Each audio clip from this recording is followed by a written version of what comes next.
Bueno, muy buenas tardes a todos. Vamos a continuar con nuestra sesión de ayer. Antes de comenzar, no olviden registrar su asistencia en el chat, por favor. ¿Listo? Dejen constancia de la asistencia en el chat.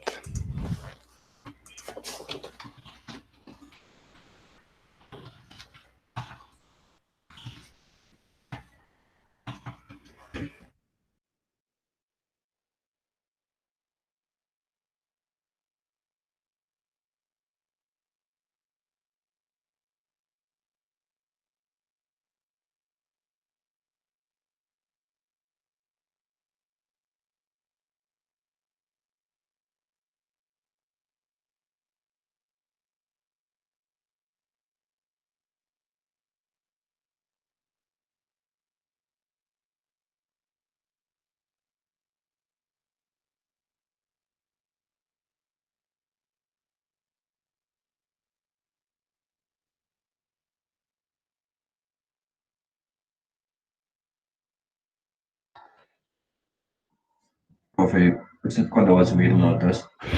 A ver, las notas yo las subo mañana al sistema, ¿no? Pero hoy, Dios mediante, hoy en la noche cuelgo ya los PDFs o más tardar mañana en la mañana. El tema es que tengo una dificultad yo con la universidad en el sentido de que no tengo usuario, todavía no me lo han habilitado. Entonces, frente a mis notas, los que son de mis materias, pues tengan tranquilidad porque hay posibilidades de que yo pueda registrar las notas del segundo corte más adelante. Entonces, digamos, pero para que ustedes las conozcan, a más tardar mañana en la mañana, están allí. En el caso de ustedes, solo hay que hacer unas pequeñas correcciones y listo. ¿Ya? Entonces, si me dan chance, hoy en la noche ya las pueden consultar. Ah, vale, profe, ¿Listo? gracias. Listo. Bueno, estábamos el día de ayer revisando, me confirman porfa si miran la presentación, el tema de las relaciones jurídicas y cómo se interrelacionan o cómo nuestros actos o nuestros hechos que nos rodean como personas, pues terminan generando una serie de responsabilidades, ¿no? Llegamos incluso a plantear algunas discusiones bastante interesantes sobre esos derechos patrimoniales y derechos extrapatrimoniales.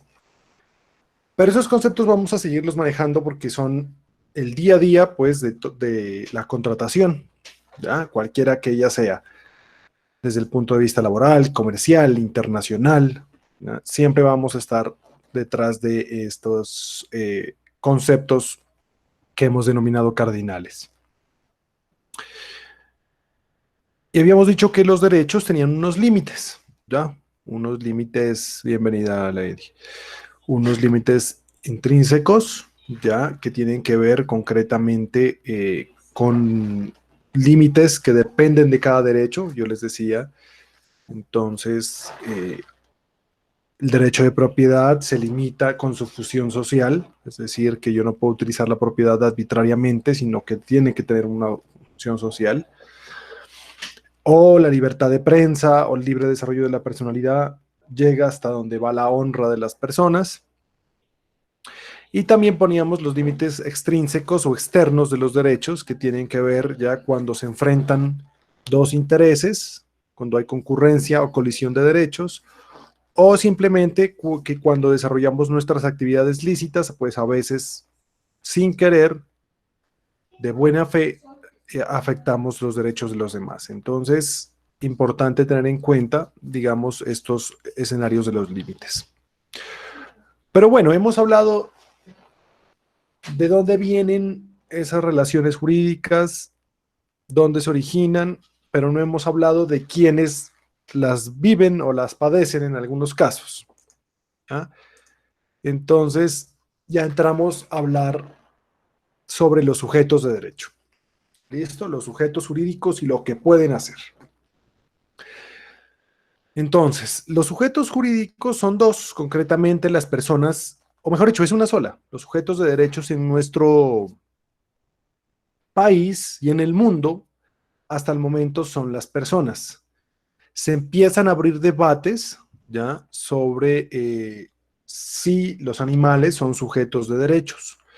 Y vale la pena hacer un breve recuento sobre la evolución de este escenario. Si nosotros nos vamos al tiempo atrás, pues los sujetos de derechos eran exclusivamente los hombres, género masculino, ¿ya? Las mujeres y los niños estaban allí, eran personas, pero no eran sujetos de derechos. Podían interpretarse o, digamos, podían ejecutar sus derechos, entre comillas, a través de un representante legal. Por ejemplo, los menores de edad, pues, no pueden actuar sino por intermedio de sus padres. Eso se sigue vigente, pero hubo cambios sustanciales en el 2006.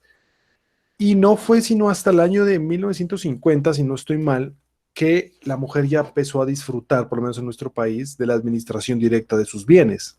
Por ejemplo, si antes una mujer heredaba muchísimos bienes de su familia, no podía administrarlos directamente y tenía que casarse para poderlos administrar. O sea, una cosa totalmente ilógica.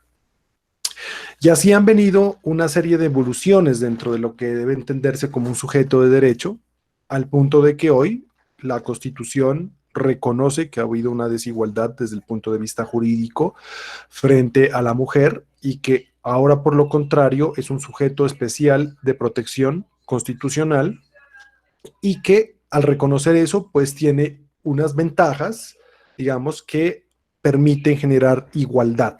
¿Listo? Hoy por hoy, nosotros vemos escenarios, por ejemplo, desde el punto de vista laboral, que de los niveles asistencial a profesional o asesor, pues la mayoría de cargos ahora los cooptan las damas, las mujeres, ¿ya? Pero sigue habiendo barreras en el nivel directivo, ¿listo? Entonces, por eso es que tienen que haber leyes de cuotas que se denominan, por ejemplo, en el sector público, que dicen que tiene que haber al menos el 30% de cargos ocupados por mujeres. Sigue habiendo movimientos tendientes a buscar una igualdad material, ¿listo? En el caso de los niños, sucede lo mismo. Hasta antes de la ley 1098 del 2006, que es el Código de la Infancia y la Adolescencia, los niños no eran sujetos de derechos. ¿Ya? ¿Y a qué voy con que no eran sujetos de derechos? Sí, tenían unos derechos, pero ellos no los podían ejercer directamente. Hoy por hoy, los menores de edad son sujetos de derechos, es decir, pueden ejercer sus derechos directamente, exigir su cumplimiento directamente, pero exigir derechos o tener derechos implica tener unas responsabilidades, ¿no? Entre esas responsabilidades está definitivamente, pues, responder por los actos negativos que cometan. Entonces, hoy hablamos de una responsabilidad penal de los adolescentes y tienen jueces y tienen fiscales especializados y defensores especializados exclusivos para atender, pues, esa responsabilidad de los menores de edad, ¿vale? La discusión ha venido al punto de que ahora estamos discutiendo si los animales son o no sujetos de derecho. Vamos a decir que hasta el momento no, ya empieza a darse los primeros pasos sobre los animales, especialmente.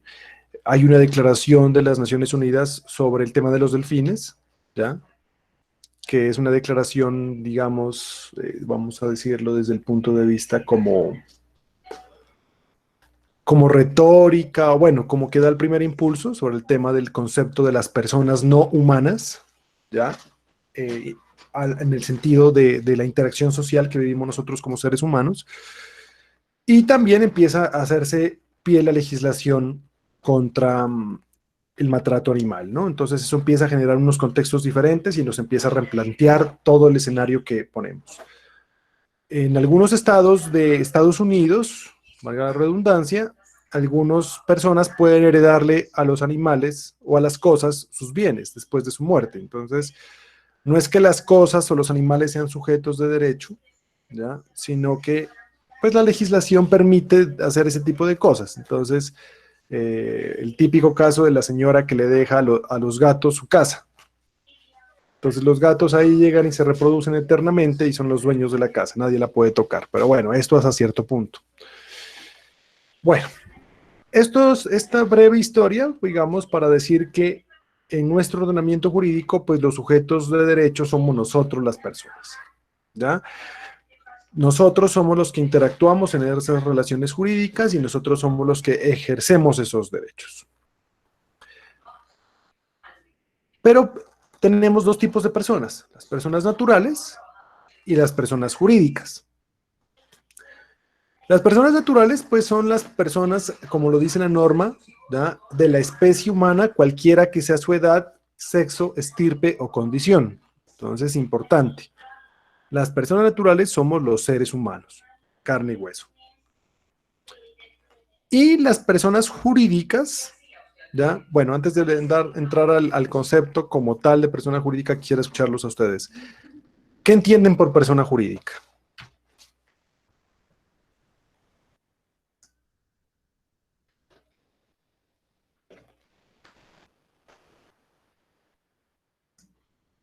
Profe, ¿no son como pues las sociedades que uno hace con otras personas pues para crear empresa o para crear negocios?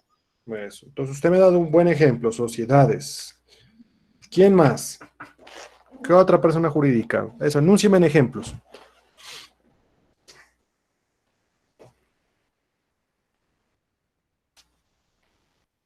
A ver, vamos por lista. Santiago, a Profe, ver, ya no cuénteme. sería sí, o sea, como una empresa, ya no cataloga como cédula, sino como NIT. Bueno, usted lo relaciona desde el punto de vista de la identificación tributaria. ¿Quién más? A ver, Pablo Mora. ¿Qué relaciona usted como persona jurídica? Un ejemplo de persona jurídica.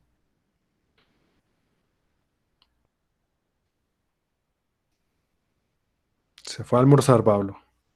Bueno, ¿quién más? Otra persona, porque me han hablado solo de Profe, empresas. profe, Cuénteme, Daisy. una persona, pues yo Puede escuché ser una vez, las, no recuerdo en qué, que una persona jurídica es una persona que tiene derechos. Así sencillo. Pero un ejemplo.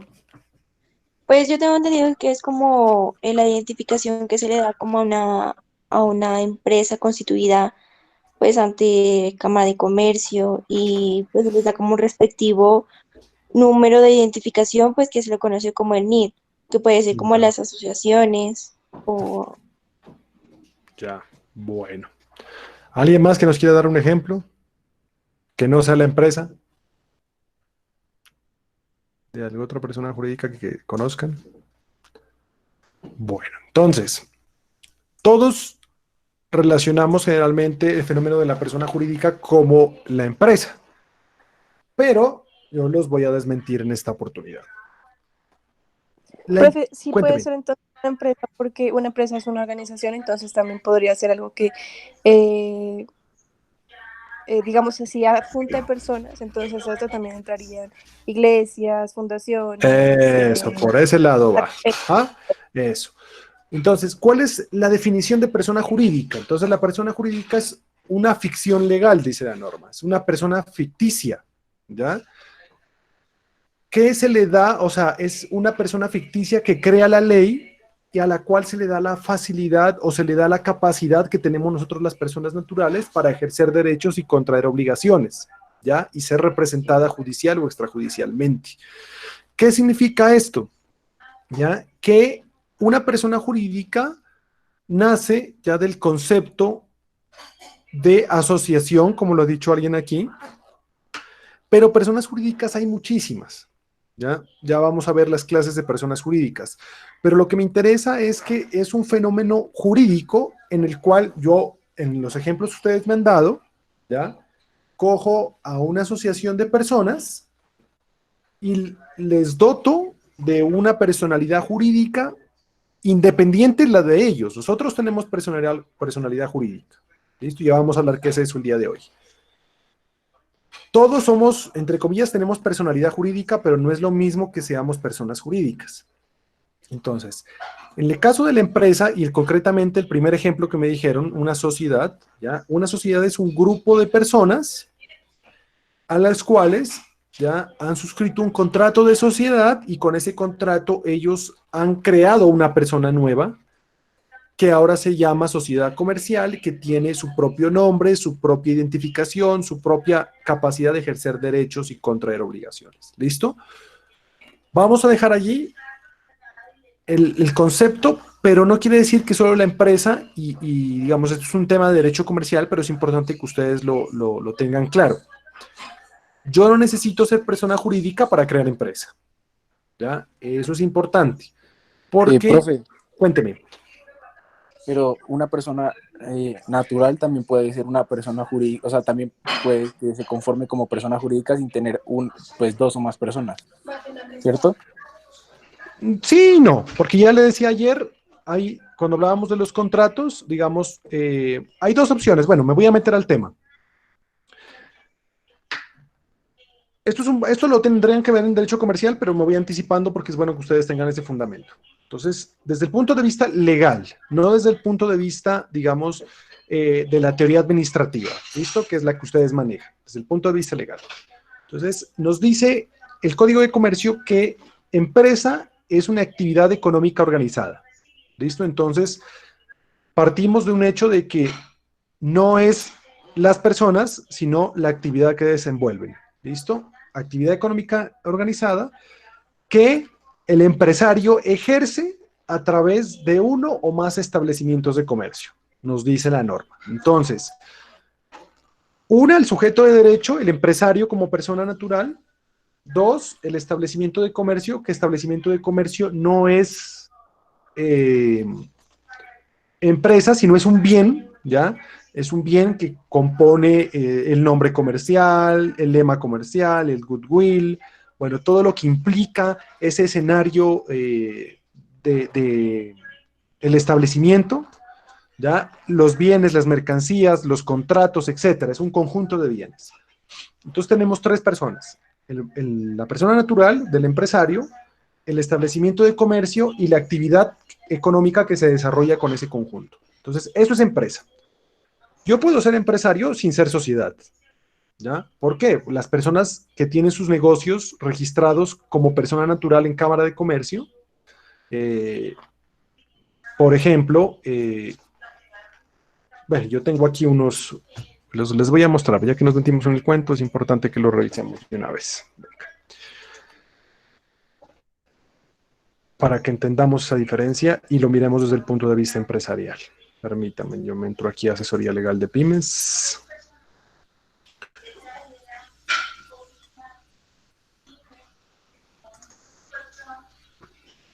Les voy a poner acá unos certificados de Cámara de Comercio de unos bares. Por favor, si alguno es dueño del bar o conoce al dueño, es con estricto rigor académico.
Bueno, estos son unos certificados de existencia y representación legal o de registro de matrícula mercantil de persona natural de la Cámara de Comercio de dos bares, concretamente de Absalon, que queda en la Avenida de los Estudiantes, y de Terracelo.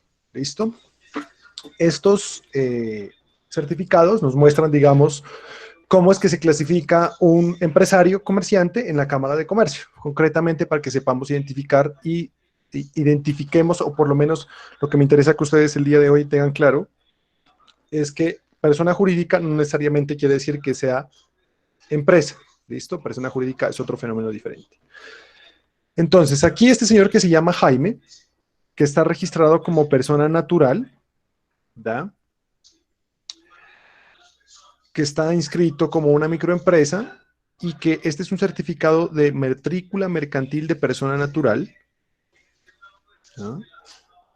Es propietario de un establecimiento de comercio que se denomina Absalon Rock and Disco, que queda ubicado en la Cámara en la Avenida de los Estudiantes y que tiene un valor, entre comillas, de 12.284.299 pesos. Entonces, esto es un certificado de una empresa, ¿ya? ¿Por qué? Porque nos muestra que un empresario, ¿ya? Persona natural, ha dispuesto un capital, ¿ya? Para montar un establecimiento de comercio y ejercer una actividad económica organizada. ¿Qué es la que está aquí? Actividad económica, expendio de comidas preparadas, expendio de bebidas alcohólicas para el consumo. ¿Listo? Entonces, persona jurídica y empresa no es sinónimo, definitivamente no lo es. Pero, como en el primer ejemplo que nos dieron acá, está esta, que aquí sí se habla de persona jurídica. Y nos dice, ¿ya?, que esta sí es un certificado de existencia y representación legal. Nosotros no necesitamos un certificado de existencia.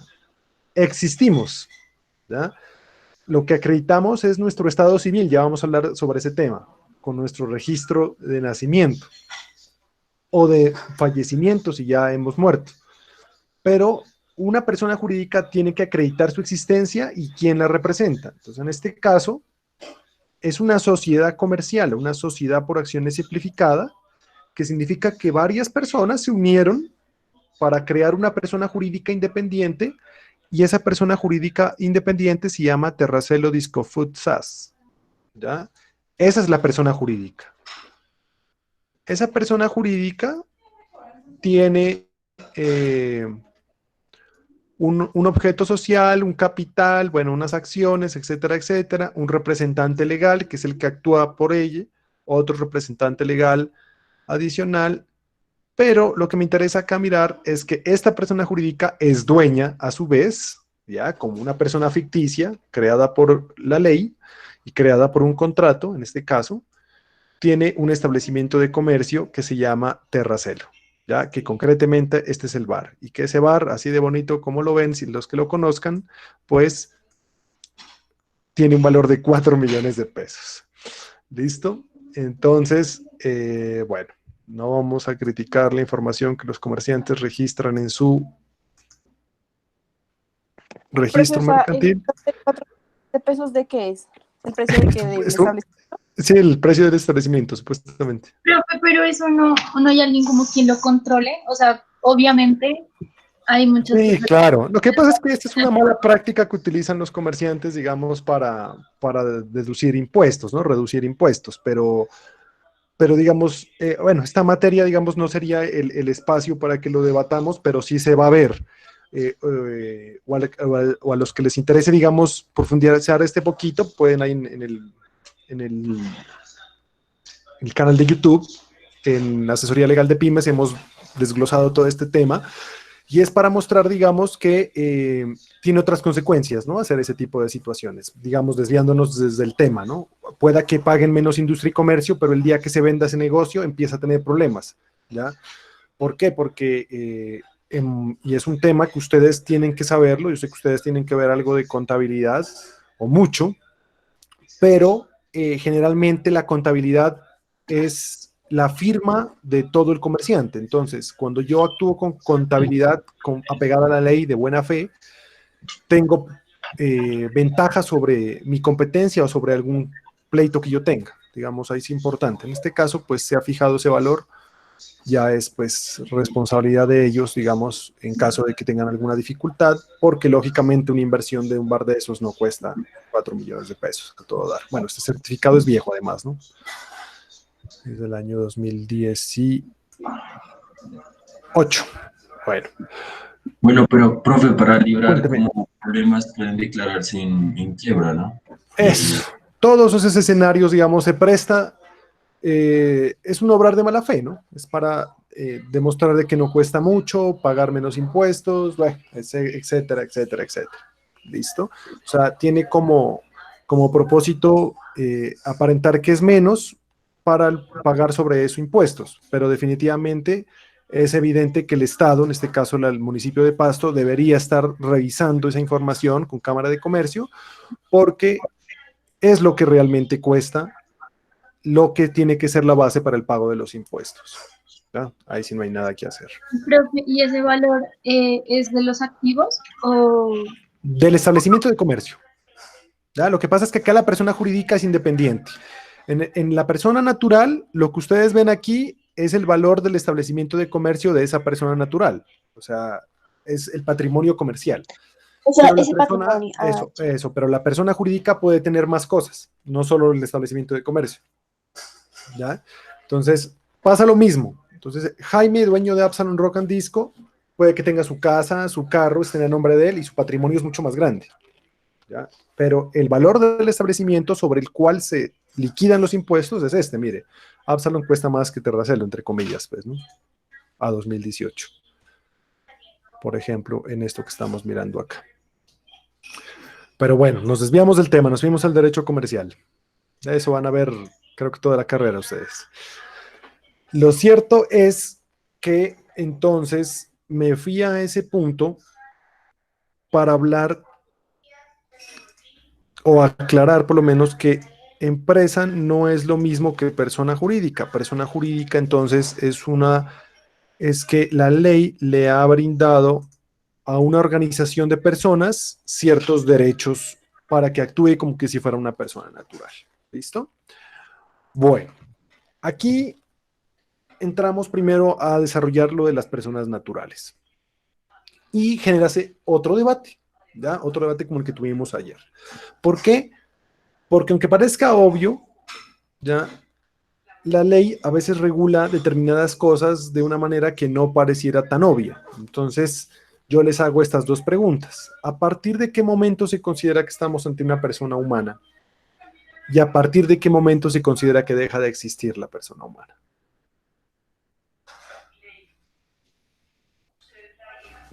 ¿Qué piensan ustedes?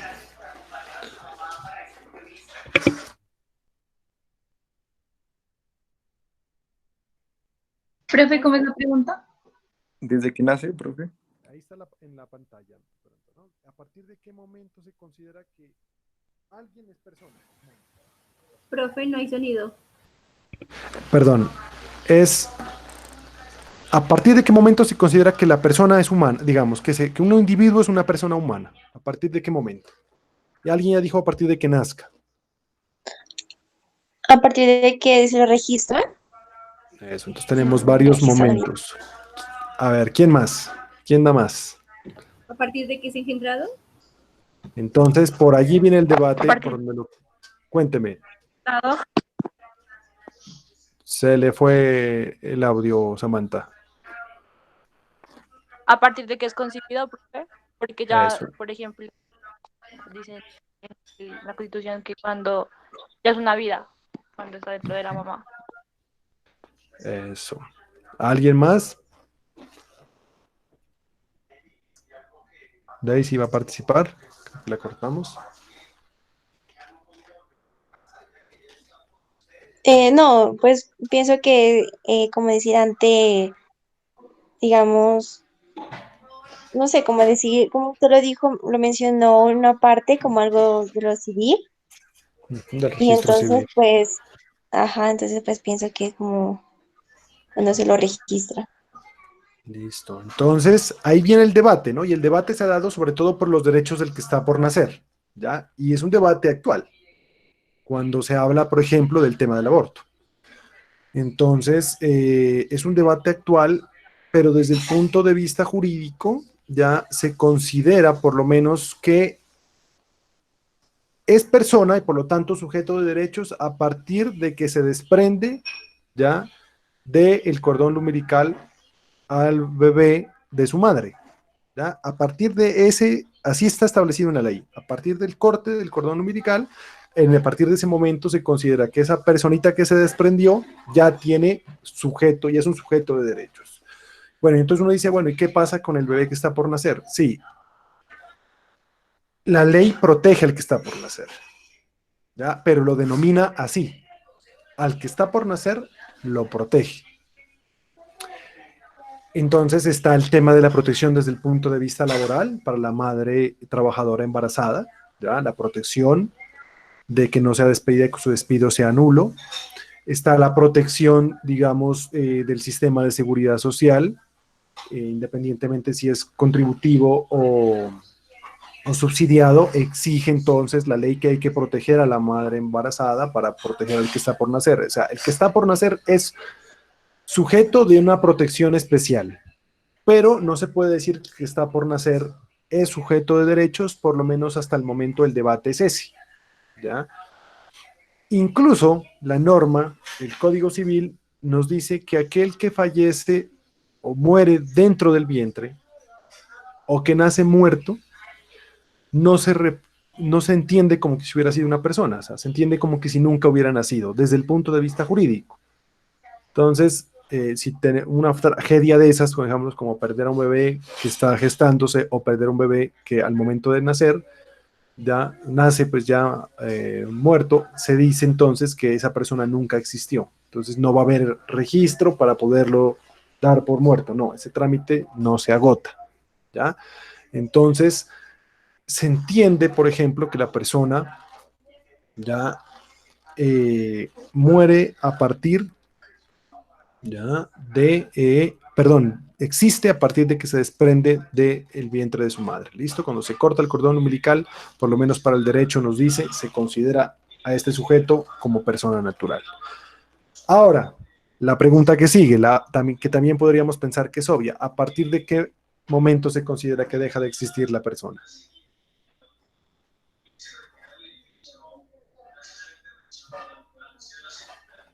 Profe, si no estoy mal, creo que para eso también existe como un registro de fallecimiento. Entonces supondría que desde ahí. Sí. Pues la muerte es un fenómeno natural que se convierte o termina teniendo efectos jurídicos y a partir de la muerte pues se extingue la persona. Podríamos decir que la muerte no es que requiera registrarse, sino que pues finalmente genera el efecto de que la persona desaparezca del mundo jurídico, digamos, ya no es un sujeto de derechos. Pero, digamos, en este caso, existen personas que su funcionamiento, entre comillas, vital, está intacto, pero su cerebro se ha desconectado, como se dice, ya la famosa muerte cerebral. Entonces, en Colombia, pues lógicamente, la existencia legal, como dice la norma, principia al nacer, esto es al separarse completamente de su madre, en esas palabras lo dice el Código Civil, pero la persona natural no solo desaparece por el fenómeno de la muerte, sino que existen ciertos casos.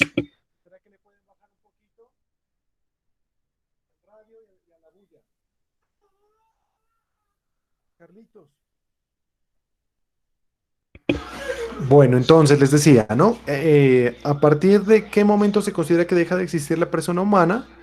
Pues a partir ya de la muerte natural, digamos, deja de existir la persona, deja de ser sujeto de derechos, pero también en el fenómeno de la muerte cerebral, ya que es que esa persona que ha perdido ya funcionalidad cerebral, deja de enviarle órdenes para respirar, por ejemplo, a la persona, o para que el corazón siga bombeando sangre, pero está conectada a un resto de aparatos y esos aparatos permiten que la persona, por lo menos biológicamente, siga con vida. Entonces, ¿con qué propósito se hace eso? Pues a veces esperando que la persona pues, recupere su vida, entre comillas, ¿ya? O para efectos de la donación de órganos que hablábamos el día de ayer. Entonces, la persona muere no solo en el momento de que ya el cuerpo pues perdió totalmente la funcionalidad, sino también en el concepto de la muerte cerebral. O sea, ya en el momento de la muerte cerebral se puede dar a una persona por muerta. ¿Listo? ¿Por qué es importante esto? Porque a partir, hemos dicho, que nace la persona, se genera esos derechos de los cuales son objeto y genera responsabilidad todo acto que éste desarrolle, y lo mismo pues deja de existir y termina todo derecho que tenga sobre los bienes, por ejemplo, a partir de la muerte. Y Profe, perdón, ¿puedo hacerle cuénteme. una pregunta? Es que, no sé, tengo curiosidad en que, o sea, se dice, pues nos dijo que una vez se dé la muerte cerebral, pues ya se da por muerta la persona, ¿verdad? Sí, sí, o sea, el médico tiene un protocolo, ¿no? Eso está en las normas, pues, ¿no? Pero el médico tiene un protocolo que al agotarlo ya le da el certificado de que la persona ha fallecido. O sea que si, por ejemplo, está en un estado vegetal en el que la persona siga viva, pero con muerte cerebral, Ajá. que fue que ocurrió aquí en Colombia, se emite un acta de defunción si la persona sigue viva, pero con muerte cerebral. Sí, con muerte cerebral ya se puede sacar ese certificado.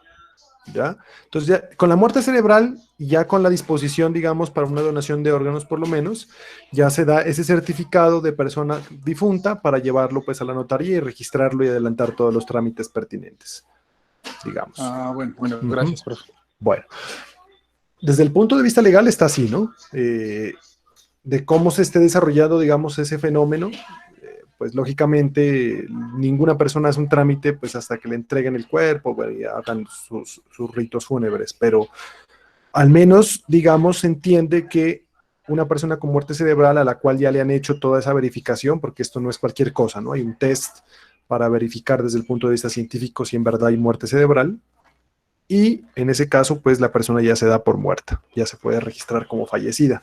Así siga cantidad de tiempo conectada esperando pues a que sus órganos se donen a una persona posteriormente. ¿Listo? Ahora, dijimos que son las personas jurídicas, entonces son una ficción que se le da a una organización. ¿Qué requieren las personas jurídicas para existir? Pues concretamente 4 requisitos. Un acto de creación, ¿ya? El acto de creación hace alusión hacia un contrato, una orden legal, ¿ya? O un acuerdo de personas, ¿ya? Que no necesariamente tiene que ser un contrato, sino un acuerdo que le dé vida, ¿listo?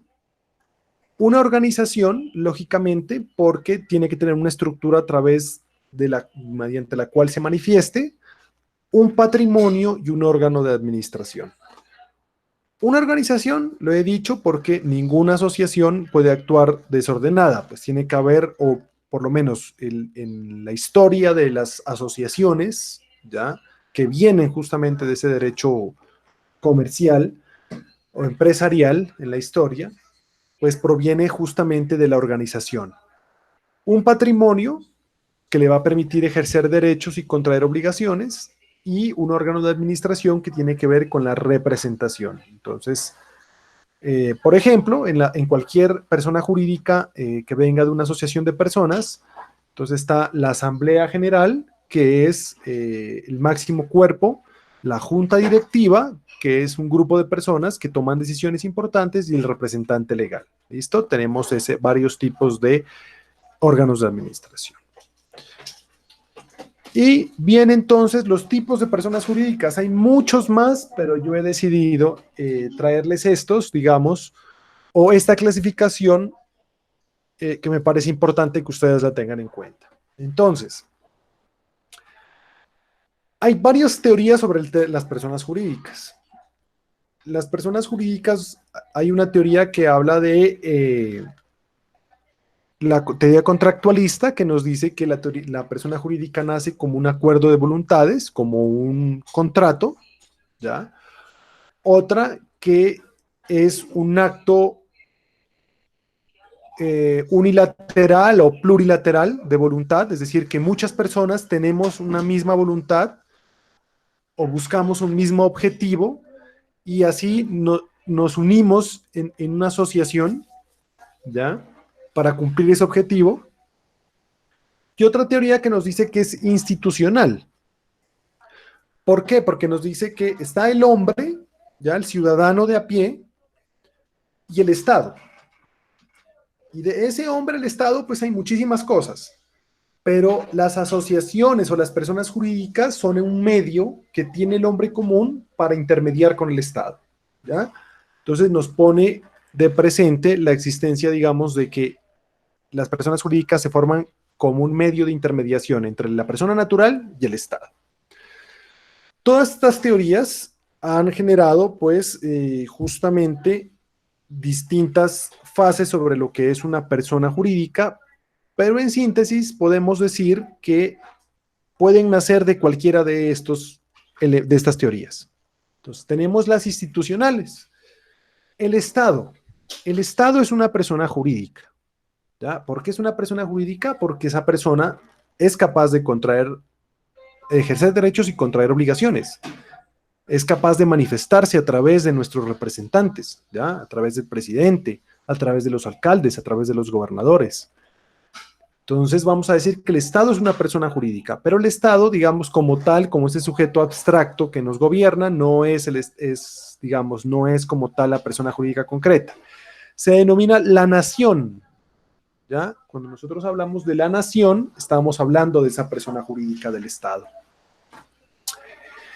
De igual manera, las gobernaciones, las alcaldías, la gobernación y la alcaldía es la organización administrativa, pero ellos representan, el representante legal, el alcalde o el gobernador, representan una persona jurídica que se denomina departamento, que se denomina distrito, que se denomina municipio. ¿Y de dónde surgen estas organizaciones? La nación de la Constitución, los departamentos, los municipios de la ley, se crean mediante una ley. Entonces, no es que nos pusimos de acuerdo para formar un municipio y vivir aquí en Pasto, no. Cuénteme. ¿Me iban a preguntar algo? Bueno. Entonces, se habla entonces de un fenómeno que es el contrato social, ¿ya? Que es una teoría, digamos, política sobre cómo es que se formaron los estados en la sociedad moderna, ¿ya? Un acuerdo de voluntades entre muchas personas con el fin de crear una persona jurídica llamada Estado que se va a encargar de administrar, entre algunas cosas, la seguridad, la justicia, bueno, entre otras. Entonces, toda entidad pública, yo aquí he puesto algunos ejemplos, establecimientos públicos, universidades públicas, empresas industriales y comerciales del Estado, empresas sociales del Estado, ¿ya? Entonces, ejemplo, la nación, la presidencia, todo lo que responde por la presidencia, o las ramas del poder público. ¿Ya? La nación es todo el Estado. El departamento, ¿ya? El departamento de Nariño, el distrito turístico marítimo de Tumaco, municipio, el municipio de Pasto, establecimiento público, un establecimiento público, por ejemplo, el Instituto Departamental de Salud de Nariño, ¿ya? Entes autónomos universitarios, la Universidad de Nariño, la Universidad Nacional, la ESAP, ¿ya? Públicos, las empresas industriales y comerciales del Estado, como Positiva Seguros es del Estado, como la Previsora Seguros es del Estado, como Colpensiones es del Estado, son empresas industriales y comerciales del Estado, y que las diferencian de las de acá porque estas ejercen actividades industriales y comerciales en competencia con los particulares. Es una persona jurídica.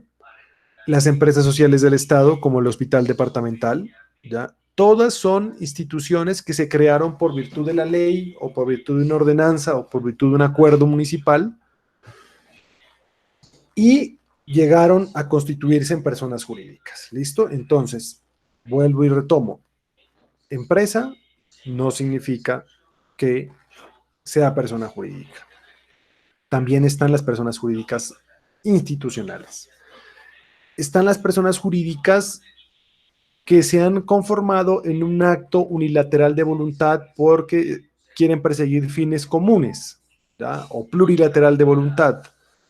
Entonces están las que son entidades sin ánimo de lucro, las famosas EIC, como cuáles.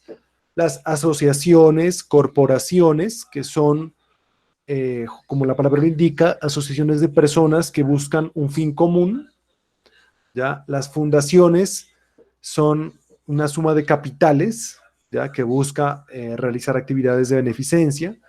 Las cooperativas, que pertenecen al régimen de la economía solidaria, que son un grupo de personas que se asocian para mejorar su calidad de vida. Las iglesias, confesiones y denominaciones religiosas, ¿ya? Que también son personas jurídicas, actúan como tal. Los partidos y movimientos políticos, toda clase de institución educativa, ¿ya? En este caso, no sé, digamos, cómo está organizada el tema de la universidad concretamente, digamos, pero entiendo yo que la organización de la comunidad franciscana es una persona jurídica que a su vez creó, ya, como persona jurídica, la Universidad Mariana. Entonces, la Universidad Mariana también es una persona jurídica o actúa directamente a través de la organización de las hermanas franciscanas. Entonces, también son personas jurídicas, ¿por qué? Porque tienen representación, ejercen derechos, contraen obligaciones. Los sindicatos, ya, son ejemplos de algunas personas jurídicas. Y a su vez, de estas asociaciones o de estos tipos de asociaciones sin ánimo de lucro, hay federaciones y confederaciones. ¿Qué es una federación? Una asociación de asociaciones. Y una confederación es una asociación de asociaciones de asociaciones. ¿Listo? Digamos, entonces encontramos, ¿ya?, que estas asociaciones o corporaciones a su vez pueden asociarse en unas más grandes y esas más grandes a su vez asociarse en otras más grandes. Entonces se dice que las sin ánimo de lucro pues nacen de esa plurilateralidad de actos de voluntad que buscan cumplir fines comunes, sin un ánimo de lucro. Aquí se me escapa una, las ONGs. Las ONGs también son personas jurídicas, ya, que buscan cumplir los fines del Estado, porque al Estado le quedó grande. ¿Listo? La ONG tiene esa virtud que colabora con el Estado sin ánimo de lucro en el cumplimiento de sus objetivos. Y ya desde el punto de vista de la teoría contractualista, pues están las sociedades comerciales. En esas sí se firma un contrato de sociedad, se ponen unos capitales para cumplir el propósito de una empresa, ¿ya? Y generar utilidad. Entonces tenemos que en nuestro mundo jurídico en el que vamos a interactuar profesionalmente, pues tenemos cantidad, ¿ya?, de personas jurídicas. Y estas personas jurídicas, insisto, pues son capaces de ejercer derechos y contraer obligaciones como nosotros. ¿Listo? ¿Queda claro entonces lo que es una persona jurídica?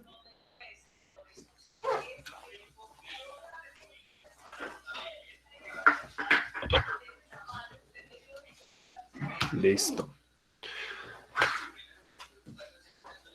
Estas personas jurídicas, en el caso de la persona humana, por el hecho de existir, o la persona jurídica por el hecho de haber sido creada y haber sido puesta en funcionamiento, pues tiene lo que se denomina los atributos de la personalidad. Recuerden, cuando estábamos mirando los derechos fundamentales, decía que toda persona tiene derecho al ejercicio de su personalidad jurídica. ¿Y qué es la personalidad jurídica? Pues es la posibilidad de manifestarnos como seres o sujetos de derecho, ¿ya? Sujetos de derecho. Entonces, de nada me sirve existir como ser humano si yo no puedo ejercer los derechos que la ley me brinda. ¿Y a través de qué lo hago? A través de lo que se denomina los atributos de la personalidad. ¿Cuáles son ellos? El nombre, la capacidad, la nacionalidad, el domicilio, el estado civil y el patrimonio. ¿Listo? El nombre. El nombre, pues, es una forma de identificación. En nuestros casos, el nombre refleja, pues, cómo unos lo denominan, ¿ya? los nombres que le hayan puesto, porque eso a veces es una situación que uno se sale de control de uno, se lo ponen los padres, las madres, ¿ya? Los apellidos hacen una alusión al origen familiar, pero también hay la posibilidad de tener un seudónimo. Y la norma permite tener un seudónimo que es un nombre ficticio que se usa muchas veces y de manera legal para identificar alguna situación artística. ¿Listo? La regulación del nombre de las personas naturales está consagrada en el decreto 1260 de 1970. Y les pregunto, ¿yo puedo cambiarme los nombres y los apellidos cuando yo quiera?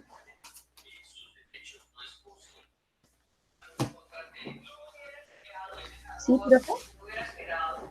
Los nombres, pues pienso que no habría lío, ¿no? Y los apellidos.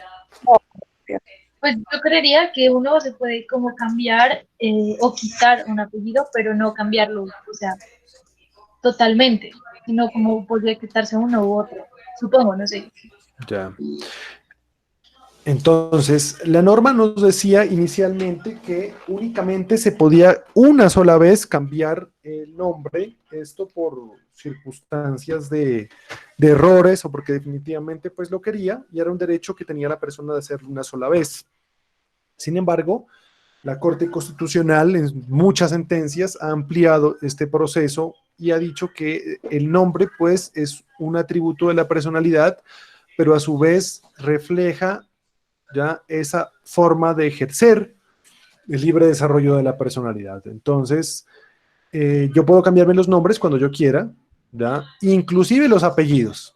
Entonces, yo por ahí conocí un caso de un señor en Cali que se colocó su nombre en distintos idiomas utilizando la casilla de los dos nombres y los dos apellidos. Entonces, él, por ejemplo, se llamaba Carlos, Carlos, Carlos, Carlos, pero en distintos idiomas, ¿ya? Sus distintos nombres. Y uno dice, bueno, ¿yo puedo hacer eso? ¿No tiene alguna implicación jurídica? No, porque una cosa es el nombre y otra cosa es el estado civil. Así yo me llame el nombre de cualquier actor famoso de Hollywood, eso no cambia mi origen ya familiar, que es otro tema diferente que se denomina el parentesco, ¿ya? O el estado civil. Entonces, puedo cambiarme los nombres. ¿Cuál es otra forma de cambiarme los nombres? Pues que ya ejercí ese derecho de cambiármelos a mi libre voluntad, pero decidí cambiar de género también. Me lo puedo volver a cambiar el nombre. ¿Listo? Entonces, la Corte ha venido ampliando ese tipo de situaciones para poder dar libre desarrollo de la personalidad, ¿listo? A las personas, que en el caso de cambios de género, en el caso inclusive, hay una tercera forma de cambiarse el nombre cuando se está generando un riesgo inminente para su vida, ¿ya? Entonces, el ejemplo clásico es que dicen, bueno, primero se cambió el nombre porque estaba inconforme con él, no se sentía identificado. Luego decidió cambiar de género y se cambió el nombre. Se supone que ya agotó el nombre una sola vez, pero ese derecho lo pudo acceder otra vez. Y la tercera es porque además de que se cambió de género y se cambió de nombre, pues ahora lo están amenazando y quiere desaparecer del mapa, entonces se vuelve y se cambia el nombre. ¿Listo? En esas tres opciones hay la posibilidad de cambiarse el nombre, inclusive hasta los apellidos. Pero eso no cambia el origen del Estado, digamos, del Estado civil, el origen familiar. En el caso de las empresas, concretamente de las sociedades comerciales, el nombre tiene unas implicaciones mucho más grandes, ¿no? Depende del tipo de sociedad, pues yo tendré que denominarla de distintas maneras. Por ejemplo, en el nombre de las sociedades existe lo que es el nombre social y la denominación, la razón social y la denominación social. La razón social la usan esas sociedades que son sociedades de personas y en el cual es muy importante el nombre de las personas que la representan.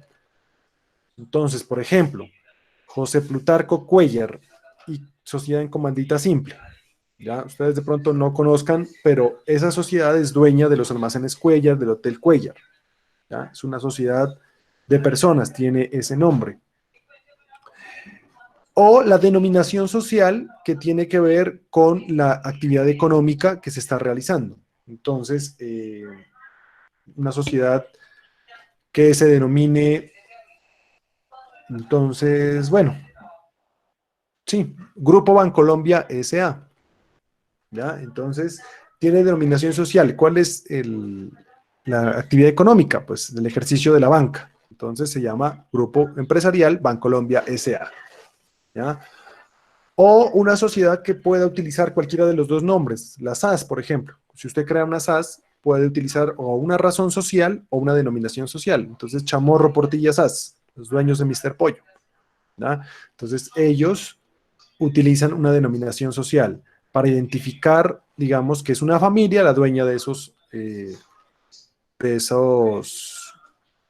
establecimientos, ¿ya? Entonces, Mr. Pollo es la marca, Mr. Pollo es el establecimiento, pero el nombre comercial, el nombre de la persona jurídica es Chamorro Portilla SAS, para que me entiendan, digamos, esas implicaciones que tiene.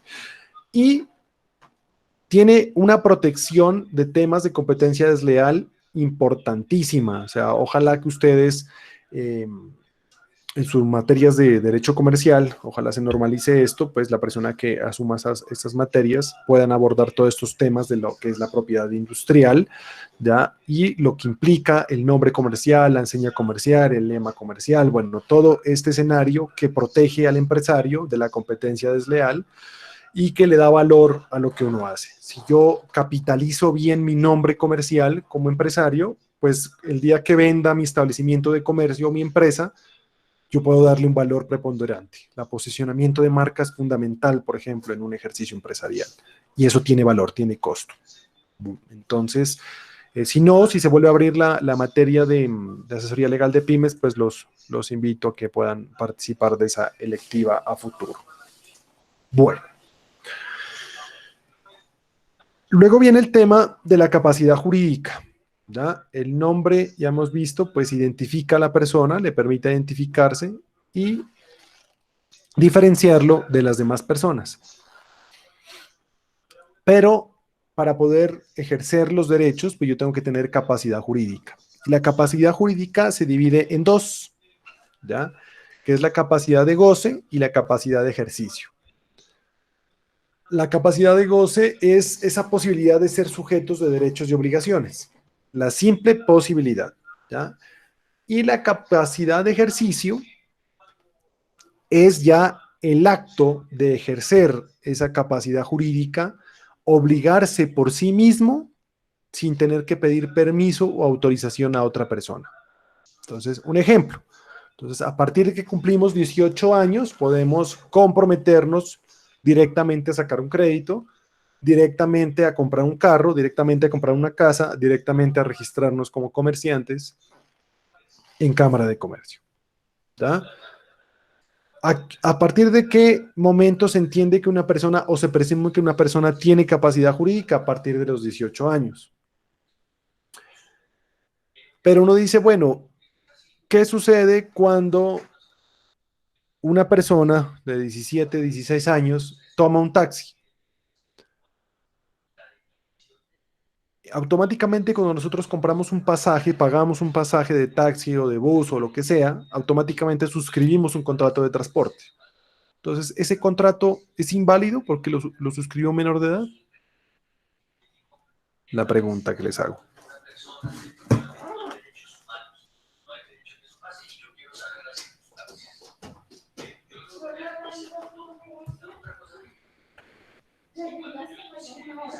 Sí, profe,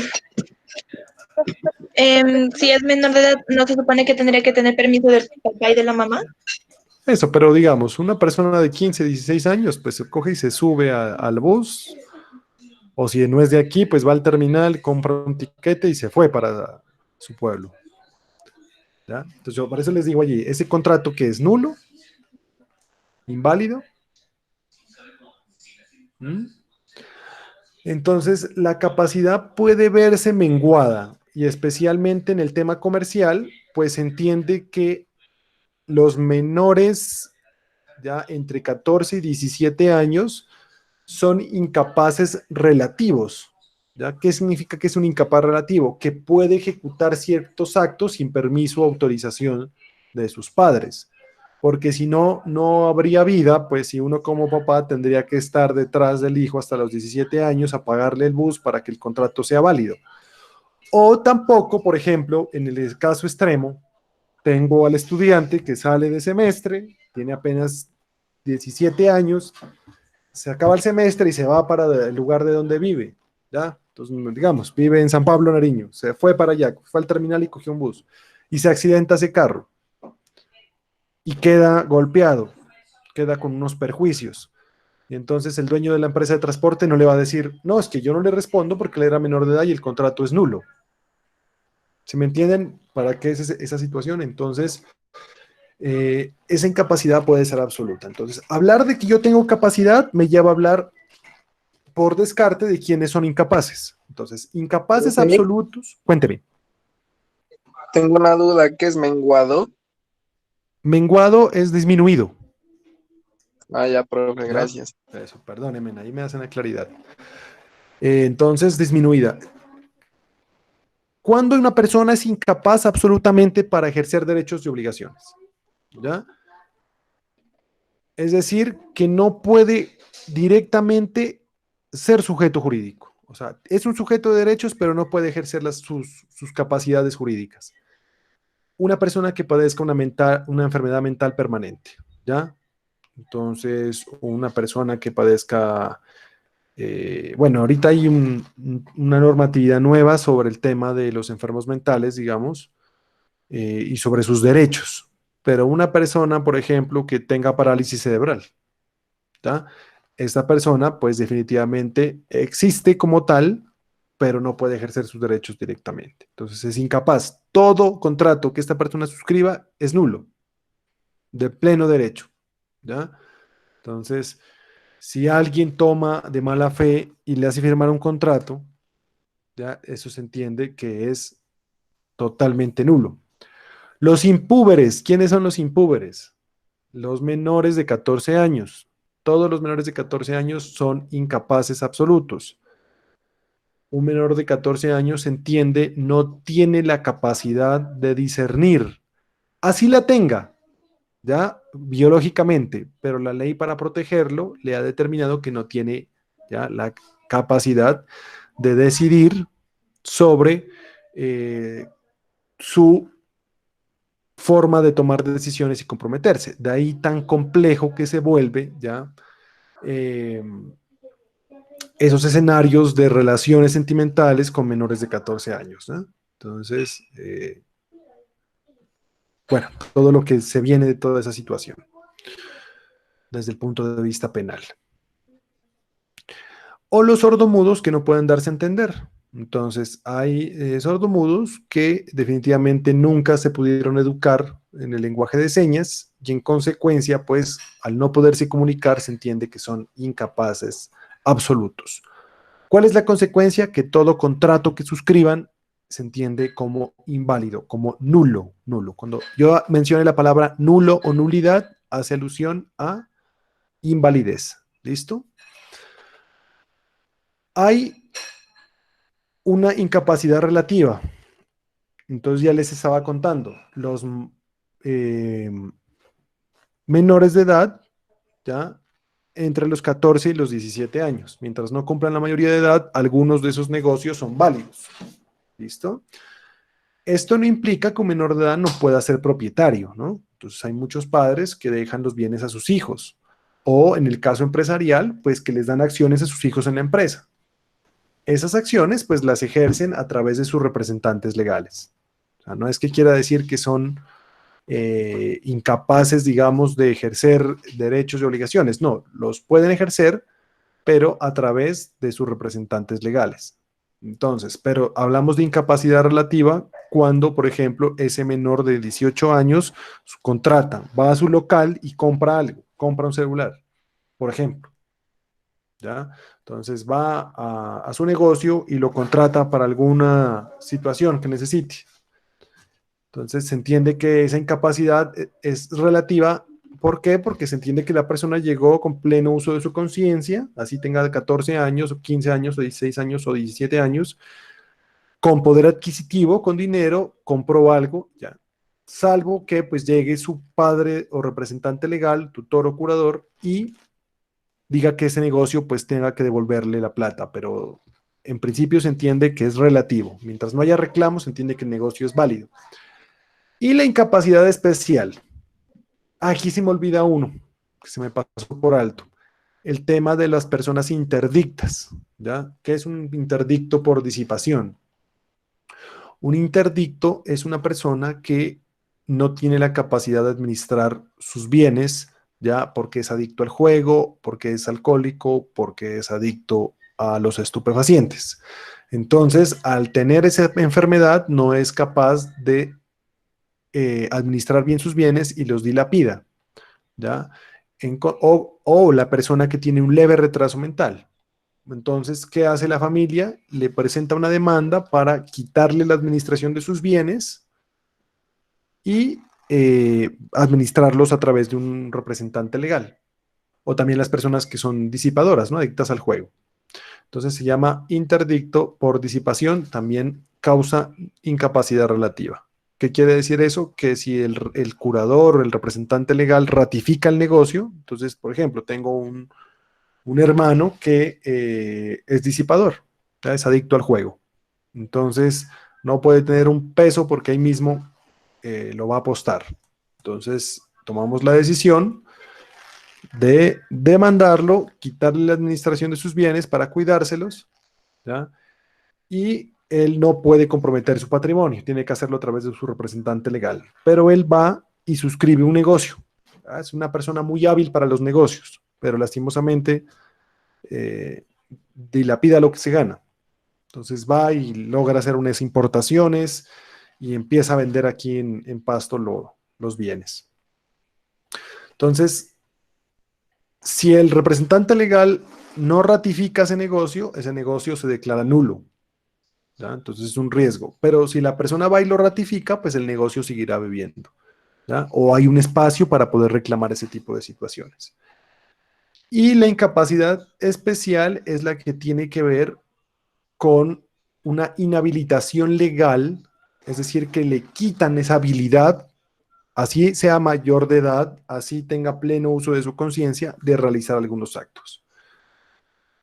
Y eso se da más en la contratación estatal, por ejemplo, ¿no? Entonces, al representante legal de una entidad pública le está prohibido suscribir, o a cualquier servidor público le está prohibido suscribir contratos con el Estado, ¿ya? ¿Por qué? Porque así se protege el erario para evitar de que, aprovechándose de su posición, pues contrate consigo mismo. Y entonces existen estas habilitaciones. O por ejemplo, si usted es un empresario y le da por meterse a la política, en el momento que sea electo como servidor público, queda inhabilitado para ejercer el comercio. Es decir, no puede tener las dos condiciones al mismo tiempo, de político, servidor público y al mismo tiempo de empresario, ¿ya? Le toca antes de posesionarse, ¿ya? O apenas se posesione, pasar sus bienes o la administración de sus negocios a otra persona, pero ya no lo puede hacer usted directamente porque la ley presume que el interés público que persigue el servicio público choca contra el interés de lucro que tiene el empresario, ¿ya? Entonces, son inhabilitaciones especiales que están allí en la ley, pero que definen, digamos, la posibilidad o no de suscribir un contrato. Entonces, la capacidad es importante desde el punto de vista de la contratación porque permite definir si una persona es hábil o no para obligarse directamente, ¿ya? O requiere el permiso de otro.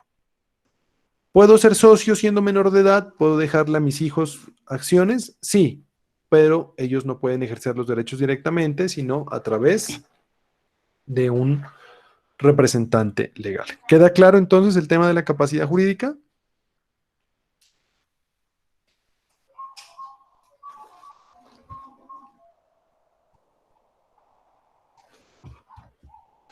¿O les queda alguna duda? Bueno, entonces por el día de hoy vamos a dejar hasta ahí, ¿vale? Porque vamos a entrar en otros temitas adicionales, ya que es la nacionalidad y el tema, pero ya los miramos la próxima semana. ¿Listo? Entonces, por favor, no olviden dejar constancia de su asistencia acá en el chat, ¿ya? Y nos vemos la próxima semana. Profe, ¿puede volver a la anterior diapositiva, por favor? Perdóneme, aquí, la de capacidad. Gracias. Listo.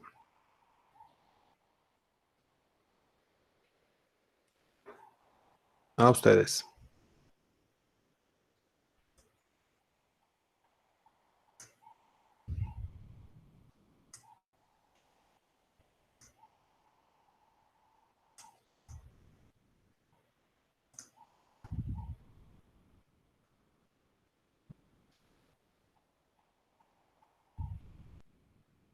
Gracias, profe. Bueno, que estén muy bien, pasen buena tarde, buen fin de semana. Hasta luego, profe. Hasta luego. Gracias.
Bueno, que tengan muy buena tarde, hasta luego.